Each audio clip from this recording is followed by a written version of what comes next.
পশ্চিমবঙ্গে প্রথম দফার ভোট শেষ হতেই রাজনৈতিক মহলে শুরু হয়েছে জোর বিশ্লেষণ। আগামী 29 তারিখে দ্বিতীয় দফা, কিন্তু তার আগেই প্রথম দফা থেকে এমন কিছু ইঙ্গিত উঠে আসছে যেগুলোকে হালকাভাবে কিন্তু নেওয়া যাচ্ছে না। মাঠ পর্যায়ে রিপোর্ট, ভোটিং ট্রেন্ড এবং গ্রাউন্ড রিয়েলিটি সব কিছু মিলিয়ে এখন একটাই প্রশ্ন, খেলা কি তবে প্রথম দফাতেই একদিকে ঘুরে গেল? অনেক বিশ্লেষকই বলছেন প্রথম দফাতেই এমন 7টা বড় ফ্যাক্টর পরিষ্কার হয়ে উঠেছে যেগুলো সরাসরি ইঙ্গিত দিচ্ছে যে এই লড়াইয়ে বিজেপি অনেকটাই এগিয়ে গেছে। শুধু তাই নয়, অনেক ক্ষেত্রে বিরাট মার্জিনে লিড করছে।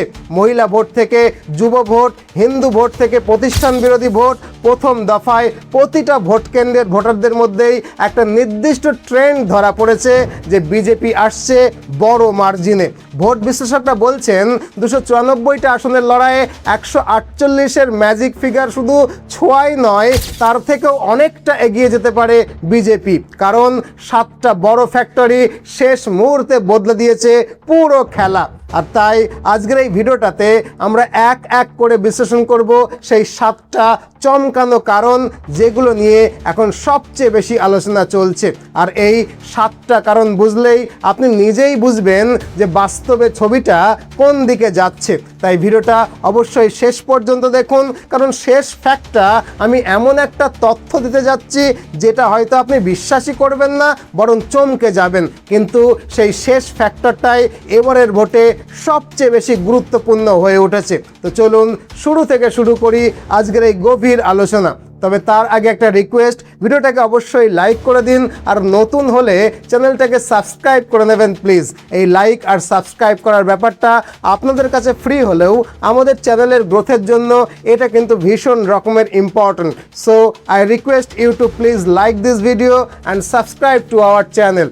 Thank you. তো চলুন একদম শুরু থেকে শুরু করি। তবে যেহেতু আলোচনাটা একটু দীর্ঘ হবে, তাই পুরো আলোচনাটাকে আমরা 7টা চ্যাপ্টারে ভাগ করে আলোচনা করব, আর প্রতিটা চ্যাপ্টারের মাঝে থাকবে একটা ছোট্ট বিরতি।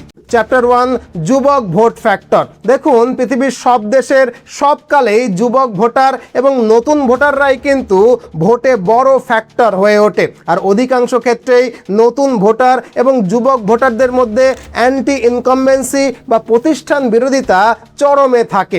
পরিসংখ্যান অনুযায়ী এবছর নতুন ভোটারের সংখ্যা মোটামুটি 1%, আর পশ্চিমবঙ্গে ইয়াং বা যুবক ভোটার কিন্তু একটা বড় পার্সেন্ট। 18 থেকে 25 বছর পর্যন্ত বয়সী ভোটারের সংখ্যা মোটামুটি 12 থেকে 15%, আর 26 থেকে 35 বছর বয়সী ভোটারের সংখ্যা মোটামুটি 18 থেকে 20%। মানে 18 থেকে 35 বছরের মধ্যে যাদের বয়স, তাদের শতাংশ মোটামুটি 30 থেকে 35% মতো। আর ইতিহাস সাক্ষী, যুবক ভোট যেদিকে সরে যায় ভোটের ফল সেদিকেই ঝুঁকে পড়ে। আর এবারের নির্বাচনে পশ্চিমবঙ্গের যুবক ভোটাররা ভীষণ রকমভাবে ক্ষিপ্ত হয়ে আছে। এমনিতেই বামফ্রন্ট আমলে পশ্চিমবঙ্গের শিল্পের সর্বনাশ হয়ে গেছিল, আর মমতা সরকারের আমলে পশ্চিমবঙ্গ ছেড়েছে ছোট বড় মিলিয়ে মোট 6,688টা কোম্পানি। এর মধ্যে স্টক এক্সচেঞ্জে তালিকাভুক্ত কোম্পানির সংখ্যায় 110টি যারা পশ্চিমবঙ্গ ছেড়েছে, যে কারণে বাংলার 67.6% MA পাস ছেলেমেয়েরা আজ বেকার, 53% ডিপ্লোমা করা ছেলেমেয়েরা আজ চাকরি পাচ্ছে না। শুধু তাই নয়, 40 থেকে 50 লক্ষ ছেলেমেয়েরা অন্য রাজ্যে চলে গেছে। পরিসংখ্যান পিন কমেন্টের টেলিগ্রাম চ্যানেল রয়েছে, চাইলে আপনি দেখতে পারেন। শুধু তাই নয়, রাজ্যের বিভিন্ন স্কুলে লক্ষাধিক পদে শিক্ষক পদ আজ শূন্য। 2026 সালে দাঁড়িয়ে রাজ্যের শিক্ষিত বেকারত্বের হার প্রায় 14%, যা দেশের গড় হারের প্রায় দ্বিগুণ।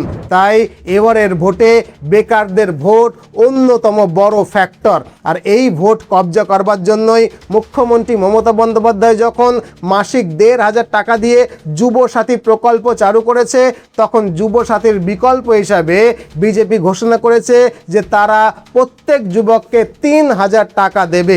তবে যুবকদের অধিকাংশই যারা ফেসবুক ইউটিউবে সক্রিয় থাকে এবং সোশ্যাল মিডিয়ার ট্রেন্ড দেখে যা বোঝা যাচ্ছে তারা ভাতা নয় বরং চাকরি চায়। আর তাই যুবক ভোটারদের একটা বড় অংশ কিন্তু এবারের ভোটে পরিবর্তনের পক্ষে ছিল। তাছাড়া পশ্চিমবঙ্গের পাহাড় প্রমাণ দুর্নীতি বয়স্ক ভোটারদের সেরকমভাবে প্রভাবিত না করলেও দুর্নীতি কিন্তু যুবক ভোটারদেরকে ভীষণ রকমভাবে প্রভাবিত করেছে। কারণ গত 15 বছরে পশ্চিমবঙ্গ আর দুর্নীতি যেন সমার্থক হয়ে উঠেছে। কয়লা চুরি, বালি চুরি, রেশন চুরি, গরু চুরি, চাকরি চুরি, এরকম বহু দুর্নীতি বারবার উঠে এসেছে সংবাদের শিরোনামে। শুধু তাই নয়, এসএসসি মামলায় বাদ পড়েছে প্রায় 26,000 শিক্ষকের চাকরি, আবার প্রায় 32,000 প্রাথমিক শিক্ষকদের ভাগ্যও ঝুলে রয়েছে। তার উপরে পশ্চিমবঙ্গে নিয়োগ নেই, বেকারত্ব চরমে। সব মিলিয়ে প্রথম দফার ভোটে যুবকদের অংশগ্রহণ, ভোটিং প্যাটার্ন এবং মাঠ পর্যায়ে রিপোর্ট বিশ্লেষণ করে একাংশ বিশ্লেষকরা বলছেন যুবক ভোটের বড় অংশই পরিবর্তনের পক্ষে ভোট দিয়েছে। যদিও পুরো চিত্র স্পষ্ট হতে আরও কিছুটা সময় লাগবে, তবুও এই ফ্যাক্টরটাই এবারের নির্বাচনে অন্যতম গেম চেঞ্জার হয়ে উঠতে পারে। আশা করি এই ফ্যাক্টরটাকে বুঝিয়ে বলতে পারলাম। তো এবার চলুন দ্বিতীয় ফ্যাক্টরের আলোচনায়। চ্যাপ্টার 2, মহিলা ভোট ফ্যাক্টর। দেখুন, প্রথম দফার ভোটের পর থেকেই রাজনৈতিক মহলে জোর জল্পনা শুরু হয়েছে যে তাহলে কি মহিলা ভোটের ট্রেন্ডও বদলে গেল। কারণ এই মহিলা ভোটই ছিল শাসক দল টিএমসির সবচেয়ে বড় শক্তি। আপনারা জানেন যে পশ্চিমবঙ্গের রাজনীতিতে তৃণমূল সবসময়ই একটা সরল হিসেব কষে এসেছে।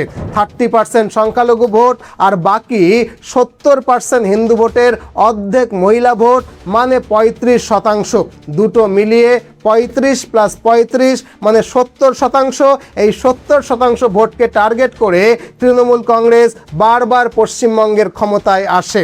এখন সংখ্যালঘু ভোটারদের জন্য মমতা বন্দ্যোপাধ্যায় কী করেছেন সেটা পরে আলোচনা করছি, কিন্তু রাজ্যের মহিলা ভোটকে টার্গেট করে বারবার তিনি নানান ধরনের সামাজিক প্রকল্পকে সামনে রাখেন।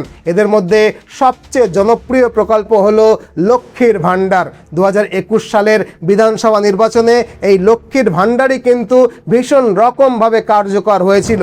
অনেক বিশ্লেষকই তখন বলেছিলেন মহিলা ভোটের এই একতরফা সমর্থনই গতবার তৃণমূলের জয়ের অন্যতম প্রধান কারণ ছিল।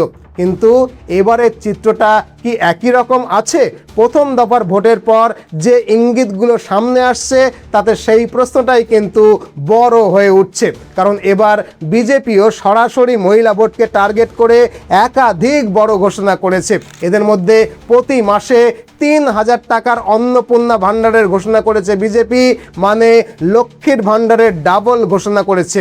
তাছাড়া মহিলাদের বাসের ভাড়া ফ্রি করবে এবং বছরে নির্দিষ্ট সংখ্যক ফ্রি এলপিজি সিলিন্ডার দেওয়া হবে এবং সেলফ হেল্প গ্রুপগুলোকে সুদ ছাড়া ঋণ প্রকল্পের ব্যবস্থা করা হবে। এরকম আরও বেশ কয়েকটা নারীমুখী প্রকল্পের কথা ঘোষণা করা হয়েছে বিজেপির পক্ষ থেকে। আর এটা নিয়ে বিজেপি ভোটের আগে যেভাবে শোরগোল করে প্রচার করেছে তাতে অনেক বিশ্লেষকরাই বলছে বিজেপির এই ঘোষণা প্রথম দফার ভোটে রীতিমতো কাজে এসেছে। রাজ্যের মহিলা ভোটাররা ভেবেছেন 3,000 টাকার পক্ষে চুপচাপ ভোটটা দিয়ে দিই, যদি বিজেপি জেতে তাহলে 3,000 টাকা পাবো, আর বিজেপি না জিতলে 1,500 টাকা তো হাতে থাকছেই। শুনতে বিশ্বাস না লাগলেও মহিলা ভোটারদের এই রকমের অভূতপূর্ব চিন্তা রাজ্যের মহিলা ভোটকে একেবারেই ঘুরিয়ে দিয়েছে। এর পাশাপাশি নারী নিরাপত্তার প্রশ্নটাও এবারের নির্বাচনে বড় ইস্যু হয়ে উঠেছে। যে রাজ্যে একজন ডাক্তার সরকারি হাসপাতালের মধ্যে ধর্ষিত হয়ে খুন হয়, বুঝতে পারছেন সেই রাজ্যে নারী নিরাপত্তা কতখানি। আর এই নারী নিরাপত্তার ইস্যুটাই যে গোটা রাজ্য জুড়ে চোরা স্রোতের মতো বইছে সেটা আমরা প্রথমবার বুঝতে পারি অভয়া আন্দোলনের সময়। আপনারা নিশ্চয়ই মনে করতে পারছেন যে তখন উই ওয়ান্ট জাস্টিস স্লোগানে গোটা রাজ্যে রাজ্যের আকাশ বাতাস মুখরিত হয়ে উঠেছিল। পশ্চিমবঙ্গের এমন কোনো শহর, এমন কোনো পাড়া, এমন কোনো মহল্লা বাকি ছিল না যেখানে মিছিল বের হয়নি। আর তারপর থেকেই বাংলার রাজনীতিতে মহিলা ভোটের শিফট নিয়ে নতুন করে চর্চা শুরু হয়েছিল, আপনারা সবাই জানেন। আর সেটা প্রথম দফাতেই প্রতিফলিত হয়েছে বলে বিশ্লেষকরা মনে করছেন। সব মিলিয়ে প্রথম দফার ভোটে মহিলাদের অংশগ্রহণ, ভোটিং প্যাটার্ন এবং মাঠ পর্যায়ের রিপোর্ট বিশ্লেষণ করে একাংশ বিশ্লেষকরা বলছেন মহিলা ভোটের একটা বড় অংশের শিফটের কিন্তু ইঙ্গিত এই প্রথম দফার ভোটেই পাওয়া গেছে। যদিও পুরো চিত্র স্পষ্ট হতে আরও কিছুটা সময় লাগবে, তবু এই ফ্যাক্টরটাই এবারের নির্বাচনে অন্যতম বড় গেম চেঞ্জার হয়ে উঠছে বলে বিশেষজ্ঞরা মনে করছেন। আশা করি প্রথম ফ্যাক্টরটা আপনাদেরকে বুঝিয়ে বলতে পারলাম। এবার চলুন আমাদের তৃতীয় চ্যাপ্টারের আলোচনায় যাই। Chapter 3, Hindu vote factor. দেখুন, আগের ভিডিওটাতেই আমি পরিষ্কার করে বলেছি যে পশ্চিমবঙ্গের মুসলিমরা তাদের পক্ষ কিন্তু নিয়েছে। এবার 70% হিন্দুরা যে পক্ষ নেবে, ভোটের ফল সেই দিকেই ঘুরে যাবে। কারণ বিজেপি মুসলিম ভোট পায় না। আজ পর্যন্ত এ রাজ্যে বিজেপি যা ভোট পেয়েছে তার সম্পূর্ণটাই হিন্দু ভোট। আর শেষ লোকসভার নির্বাচনে পশ্চিমবঙ্গে টিএমসি পেয়েছিল প্রায় 46.16% ভোট, আর বিজেপি পেয়েছিল প্রায় 39.08% ভোট। দুটির মধ্যে পার্থক্য ছিল মোটামুটি 7% মতো। তাই এখন যদি মাত্র 4% ভোট সরাসরি টিএমসি থেকে বিজেপিতে শিফট করে, তাহলে হিসেব দাঁড়ায় টিএমসি প্রায় 42% আর বিজেপি প্রায় 43%। অর্থাৎ মাত্র 4% হিন্দু ভোট যদি তৃণমূল থেকে বিজেপির দিকে সরে আসে, তাহলে এই ভোটের অঙ্কে বিজেপি এগিয়ে যেতে পারে। আর প্রথম দফার ভোটের পর ইঙ্গিত পাওয়া যাচ্ছে যে জোয়ারের জলের মতো হিন্দু ভোট বিজেপির পক্ষে এসেছে। জনমত জরিপে দেখা যাচ্ছে যে পশ্চিমবঙ্গের হিন্দু অবশেষে জেগেছে। কারণ হিন্দুরা দেখেছে যে বামেরা চরম হিন্দু বিদ্বেষী আর তৃণমূল হলো তোষণকারী। কেন বলছি কথা? কারণ পশ্চিমবঙ্গের হিন্দুরা বামপন্থী বিকাশকে প্রকাশ্য রাস্তায় দাঁড়িয়ে গরু খেতে দেখেছে, কিন্তু বামপন্থী সেলিমকে আজ পর্যন্ত শুয়োর খেতে দেখেনি। হিন্দুরা দেখেছে বামপন্থী কমরেডরা ধর্ম মানে না, কিন্তু এরাই আবার সংখ্যালঘু মানে। বামপন্থীরা যখন পদযাত্রা বের করে তখন তার নাম হয় ইনসাফ যাত্রা। হিন্দুরা দেখেছে বামপন্থীরা প্যালেস্তাইনের কেউ মারা গেলে হাহাকার করে, রাস্তায় নামে, আন্দোলন করে, কিন্তু বাংলাদেশের কোনো হিন্দু মারা গেলে টু শব্দটি করে না। ইরানে আমেরিকা হামলা করলে বামপন্থীরা রাস্তায় নেমে স্লোগান তোলে যে মোদি তুমি জবাব দাও। আবার পেহেলগাঁওয়ে হিন্দুদের নাম জিজ্ঞেস করে করে সিঁদুর দেখে দেখে যখন মারা হয়, তখন বামপন্থীরা বিবৃতি দেয় যে এটা নাকি মোদির ষড়যন্ত্র। বামপন্থীদের এই রকমের হিন্দু বিদ্বেষের এক্সাম্পল যদি দিতে থাকি তো শেষ করা যাবে না। অন্যদিকে তৃণমূলের রাজত্বে হিন্দুরা আরও বেশি ক্ষিপ্ত হয়ে উঠেছে। কারণ সন্দেশখালীর ঘটনায় যেভাবে হিন্দু রমণীদের রাতের বেলায় পিঠে তৈরির নাম করে পার্টি অফিসে ডাকা হতো, বছরের পর বছর হিন্দু নারীদের ওপরে যে পাশবিক নির্যাতন চলতো, সেগুলো ঘুমন্ত হিন্দুকে জাগিয়ে তুলেছে। আবার শেখ শাহজাহানের হিন্দুদের ওপরে অত্যাচার সোশ্যাল মিডিয়াতে, খবরের কাগজে, টিভি চ্যানেলে হিন্দুরা দেখেছে। শুধু তাই নয়, মুর্শিদাবাদ থেকে নদী পেরিয়ে নিজের দেশে নিজের মাটি থেকে উদ্বাস্তু হয়ে যেভাবে হিন্দু পরিবারগুলো অন্য জেলায় এসে আশ্রয় নিতে বাধ্য হয়েছিল, সোশ্যাল মিডিয়ায় সেই প্রচারও কিন্তু হিন্দু ভোটকে এককাট্টা করে তুলেছে। আবার চন্দন দাস হত্যাকাণ্ডের পর ফেসবুক যেভাবে উত্তাল হয়েছিল, নিকট অতীতে এরকমটা কিন্তু ঘটেনি। শুধু তাই নয়, বাঙালি হিন্দু দেখেছে পবিত্র শিবরাত্রির দিন শিবলিঙ্গে কন্ডম পরিয়েছে এক নেত্রী। বাঙালি হিন্দু দেখেছে সম্প্রীতির নামে দুর্গা পুজোতে মণ্ডপে মণ্ডপে আজান দিতে, কিন্তু কোনো দিন মসজিদে চণ্ডী পাঠ হতে দেখেনি। বাঙালি হিন্দু দেখেছে এ রাজ্যে দুর্গা পুজো করতে হাইকোর্ট থেকে পারমিশন নিতে হয়, কিন্তু রাস্তা জুড়ে নামাজ পড়ার জন্য পারমিশন লাগে না। বাঙালি দেখেছে রমজানের উৎসবের জন্য দুর্গা পুজোর ভাসানের দিন পাল্টে দিতে। বাঙালি হিন্দু দেখেছে কলকাতার মেয়রের পদে বসে এক হাকিম কলকাতাকে মিনি পাকিস্তান বানানোর চক্রান্ত করছে। হাকিমকে বলতে শুনেছে একদিন বাঙালিরা নাকি উর্দুতে কথা বলবে। আরও শুনেছে হিন্দু হয়ে জন্মানোটা নাকি আমাদের কাছে হতভাগ্যের ব্যাপার। এত সব কারণে বাঙালি হিন্দু আজ জেগেছে, দেরি করে হলেও জেগেছে। শুধু তাই নয়, আসন্ন বিপদের কথা চিন্তা করে শঙ্কিত হয়েছে, কারণ বাঙালি হিন্দু এ রাজ্যের সর্বোচ্চ নেতৃত্বকে বলতে শুনেছে, যদি আমরা না থাকি না, 1 সেকেন্ড লাগবে, একটা কমিউনিটি যদি জোট বাঁধে না, তাতে হিন্দু ভোট আরও শঙ্কিত হয়েছে, ভয় পেয়েছে এবং বিজেপির পক্ষে এককাট্টা হয়েছে। বাঙালি হিন্দু জেগেছে, দেরিতে হলেও জেগেছে। আর তাই সব মিলিয়ে প্রথম দফার ভোটে হিন্দুরা যেভাবে বড় আকারে বিজেপির পক্ষে এসেছে, তাতে অনেক ভোট বিশেষজ্ঞই অবাক। যেখানে মাত্র 4% ভোট শিফট হলেই কেল্লা ফতে হয়ে যাবে, সেখানে হিন্দু ভোট জোয়ারের জলের মতো বিজেপির পক্ষে এসেছে। আর তাই বিশেষজ্ঞরা বলছে, প্রথম দফার শেষে যে রিপোর্ট পাওয়া যাচ্ছে, তাতে বিজেপি অনেকখানি এগিয়ে।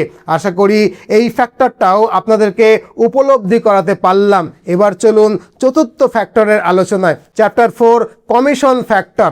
এই ফ্যাক্টরটা আপনারা অলরেডি জানেন, কারণ এবারের পশ্চিমবঙ্গে নির্বাচন কমিশন যে পরিমাণে কড়াকড়ি করছে, নিকট অতীতে এই রকমের কড়াকড়ি পশ্চিমবঙ্গের ভোটের ইতিহাসে আগে কখনো দেখা যায়নি। আর তাই বিশেষজ্ঞরা বলছেন, এবারের ভোটটা তৃণমূলকে বিজেপির সঙ্গে লড়তে হচ্ছে কম, বরং নির্বাচন কমিশনের সঙ্গে লড়তে হচ্ছে বেশি।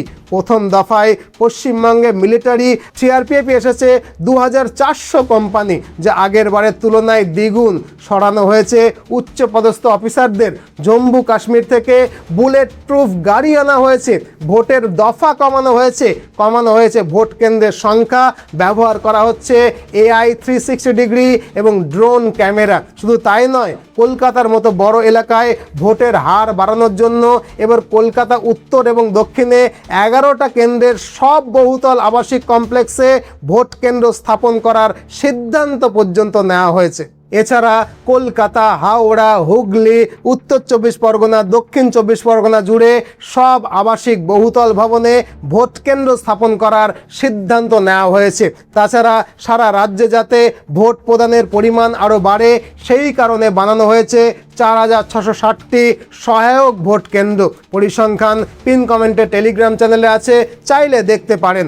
অর্থাৎ এবারের ভোটে ভোটদান বাড়াতে একটা বড়সড় রোল পালন করছে নির্বাচন কমিশন। আর এর ফলে প্রথম দফার ভোটে রেকর্ড সংখ্যক ভোট পড়েছে। আর ভোটের হার বাড়লে সেটা সবসময় শাসকের বিরুদ্ধে যায়, এটাই কিন্তু নিয়ম। সব মিলিয়ে কিছু বিচ্ছিন্ন ঘটনা বাদে প্রথম দফার ভোটে মানুষ যেরকম স্বতঃস্ফূর্তভাবে ভোট দিতে এসেছিল, তাদের অংশগ্রহণ, ভোটিং প্যাটার্ন এবং মাঠ পর্যায়ের রিপোর্ট বিশ্লেষণ করে একাংশ বিশ্লেষক বলছে যে কমিশনের চাপে গ্রাউন্ড লেভেলে তৃণমূল অনেকখানি পিছিয়ে পড়েছে। আর তাই এই ফ্যাক্টরটাই এবারের নির্বাচনে আরও একটা অন্যতম গেম চেঞ্জার হয়ে উঠতে পারে। আশা করি এই পয়েন্টটাও আপনাদেরকে বুঝিয়ে বলতে পারলাম। এবার চলুন পরবর্তী চ্যাপ্টার 5-এর আলোচনায়। Chapter 5, face factor. দেখুন, বিজেপির একটা নীতি হলো বিধানসভার ভোটে বিজেপি সাধারণত তাদের মুখ্যমন্ত্রী পদপ্রার্থীর নামকে ঘোষণা করে না, কোনো রাজ্যেই করে না। আর তাই ভোট শুরু হতেই এটাকে অনেক বিশেষজ্ঞ পশ্চিমবঙ্গের ভোটে বিজেপির একটা নেগেটিভ পয়েন্ট বলে মনে করছিলেন। আর সত্যি কথা বলতে কি, এই কথাটা একেবারে উড়িয়ে দেওয়ার মতোও কিন্তু নয়, কারণ এই কথা কিন্তু মানতেই হবে যে ভারতের প্রধানমন্ত্রী হিসাবে মোদিজির যেমন কোনো বিকল্প নেই, তেমনি বাংলার মুখ্যমন্ত্রী হিসাবেও মমতা বন্দ্যোপাধ্যায়ের কিন্তু তেমন বিকল্প নেই। আর এর কারণ হলো, প্রথম থেকেই কখনো তিনি বাংলার লড়াকু মুখ, আবার কখনো তিনি মানুষের জন্য জনদরদি মুখ্যমন্ত্রী। এমনকি নিজের দলের লোকেরাও দুর্নীতি করলেও এই দুর্নীতির দাগ তার গায়ে লাগে না। আর সেই কারণেই আজও বিভিন্ন সভায় তাকে বলতে শোনা যায় যে তিনি 294টি আসনের প্রার্থী, যার অ্যাডভান্টেজ কিন্তু বারবার তৃণমূল পেয়ে এসেছে। আর তাই ভোট কিছুটা এগোতেই অমিত শাহ আকারে ইঙ্গিতে শুভেন্দু অধিকারীকেই ভাবী মুখ্যমন্ত্রী হিসেবে তুলে ধরেছেন। তাছাড়া শুভেন্দুও যেভাবে উদ্যোগী হয়ে ভবানীপুরে মুখ্যমন্ত্রীর বিরুদ্ধে পদপ্রার্থী হয়েছে, তার ফলে বাংলার মানুষ শুভেন্দুকেই পরবর্তী মুখ্যমন্ত্রী হিসেবে ধরে নিয়েছে। আর এটাই এবারের ভোটে বিজেপির গেম চেঞ্জার হয়ে গেছে। কারণ বাংলার মানুষ চিরকালই মমতার বিরুদ্ধে একটা মুখ খুঁজছিল, আর এখন শুভেন্দু অধিকারীর মধ্যে মানুষ ভাবি মুখ্যমন্ত্রীকে খুঁজে পেয়েছে। ফলে প্রথম দফার ভোটের পর গ্রাউন্ড রিয়েলিটি বিশ্লেষণ করে বিশেষজ্ঞরা বলছেন শুভেন্দুকেই আগামীর মুখ্যমন্ত্রী হিসেবে ধরে নিয়ে পশ্চিমবঙ্গের মানুষ প্রতিষ্ঠান বিরোধী ভোট শুভেন্দুর পক্ষেই দিয়েছেন। ফলে প্রথম দফার ভোটের পর ইঙ্গিত স্পষ্ট যে বিজেপি এগিয়ে। আশা করি এই পয়েন্টটাও বুঝিয়ে বলতে পারলাম। এবার চলুন পরের গুরুত্বপূর্ণ পয়েন্টের আলোচনায়। Chapter 6 SIR factor. দেখুন, এটাও একটা অত্যন্ত গুরুত্বপূর্ণ ফ্যাক্টর, কিন্তু এই বিষয়ে আমি আগের ভিডিওটাতে বিস্তারিত আলোচনা করেছি এবং এই জন্যই এই ভিডিওতে এই আলোচনাটা আর করছি না। সকলকে অনুরোধ করব ওই ভিডিওটা দেখে নেবেন। বরং চলুন পরবর্তী চ্যাপ্টারের আলোচনায়। চ্যাপ্টার 7 প্রতিষ্ঠান বিরোধী ফ্যাক্টর। দেখুন, পশ্চিমবঙ্গে গত 15 বছর ধরে শাসন করছে তৃণমূল কংগ্রেস, যার নেতৃত্বে রয়েছে মমতা বন্দ্যোপাধ্যায়। দীর্ঘদিন ক্ষমতায় থাকায় যে কোনো সরকারের ক্ষেত্রেই একটা স্বাভাবিক ক্লান্তি বা গভর্নেন্স ফ্যাটিক তৈরি হয়, যেটাকে প্রতিষ্ঠান বিরোধী ঢেউ বা অ্যান্টি ইনকামবেন্সি ওয়েভ বলা হয়। আর এবারে অনেকগুলো কারণে পশ্চিমবঙ্গে এই প্রতিষ্ঠান বিরোধী ঢেউ চরম আকার ধারণ করেছে। প্রথমত, গত কয়েক বছরে পশ্চিমবঙ্গে একাধিক দুর্নীতির ইস্যু সামনে এসেছে, বিশেষ করে শিক্ষক নিয়োগের কেলেঙ্কারি, SSC স্ক্যাম, যা সরাসরি নতুন ভোটার এবং মধ্যবিত্ত এবং শিক্ষিত ভোটারদেরকে প্রভাবিত করেছে। আরও কী কী দুর্নীতি সামনে এসছে সেটা আগেই বলেছি, আর তাছাড়া আপনারা জানেনও। দ্বিতীয়ত, সন্দেশখালী ইস্যুর মতো ঘটনা মিডিয়া এবং সোশ্যাল মিডিয়ায় ব্যাপক আলোড়ন সৃষ্টি করে। তাছাড়া মুর্শিদাবাদ থেকে ব্যাপক সংখ্যক হিন্দু নিজেদের ভিটে মাটি ছেড়ে অন্য জায়গায় আশ্রয় নিতে বাধ্য হয়েছিল, সেটা নিয়েও কিন্তু সোশ্যাল মিডিয়ায় হইচই কম হয়নি। একইভাবে আরজি করের ঘটনা যেভাবে বাংলাকে উত্তাল করেছিল, সেই রকম উত্তাল অবস্থা পশ্চিমবঙ্গে কিন্তু আগে কখনো ঘটেনি। পশ্চিমবঙ্গে ঘটা পরপর এই ঘটনাগুলো কিন্তু পশ্চিমবঙ্গের ভোটার সেন্টিমেন্টের ওপরে বড় সড় প্রভাব ফেলেছে। তৃতীয়ত, পরিযায়ী শ্রমিকরা ভীষণভাবে ক্ষেপে আছে মমতা বন্দ্যোপাধ্যায়ের ওপরে।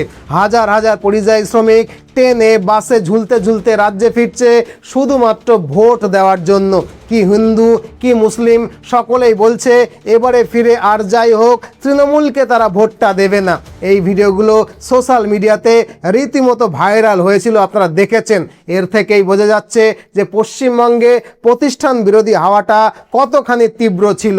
এরকম আরও অনেক কারণ রয়েছে যার ফলে পশ্চিমবঙ্গের একটা বড় অংশের মানুষ শাসকের ওপরে ক্ষেপে ছিল, ক্ষেপে আছে। এভাবে যখন কোনো দেশে বা রাজ্যে এই রকম প্রতিষ্ঠান বিরোধিতা তৈরি হয়, তখন সেই ভোটগুলো বিরোধী দলের দিকেই শিফট করে, আপনারা জানেন। প্রথম দফার ভোটের শেষে বুথে বুথে এই প্রতিষ্ঠান বিরোধিতা এমনভাবে নজর কেড়েছে যে বিশেষজ্ঞরা বলছে প্রথম দফার শেষে বিজেপি এই প্রতিষ্ঠান বিরোধী ভোট পেয়েই অনেকখানি এগিয়ে গেছে। আশা করি এই 7টা ফ্যাক্টর আপনাদেরকে ঠিকঠাক বুঝিয়ে বলতে পারলাম। তবে সম্পূর্ণ ছবিটা পেতে আমাদের দ্বিতীয় দফার ভোটের জন্য অপেক্ষা করতে হবে। আর কোন দল শেষ পর্যন্ত সরকার গড়বে সেটা জানার জন্য আমাদের 4 মে পর্যন্ত অপেক্ষা করতে হবে। আপনাদের কি মনে হয় 4 মেতে ভোটের ফল কার দিকে যাবে? কমেন্ট বক্সে আপনার সুচিন্তিত মতামত জানাতে ভুলবেন না। কিন্তু আপনাদের প্রত্যেকের কমেন্ট পড়ার অপেক্ষায় রইলাম। আর হ্যাঁ, ভিডিওটাকে একটা লাইক করে দেবেন, নতুন হলে চ্যানেলটাকে সাবস্ক্রাইব করে নিতে ভুলবেন না। আজ এ পর্যন্তই, নতুন ভিডিও নিয়ে আবারও দেখা হবে। ততদিনে ভালো থাকবেন, সুস্থ থাকবেন, সদা সর্বদা ভারতের পক্ষে থাকবেন। জয় হিন্দ, জয় ভারত।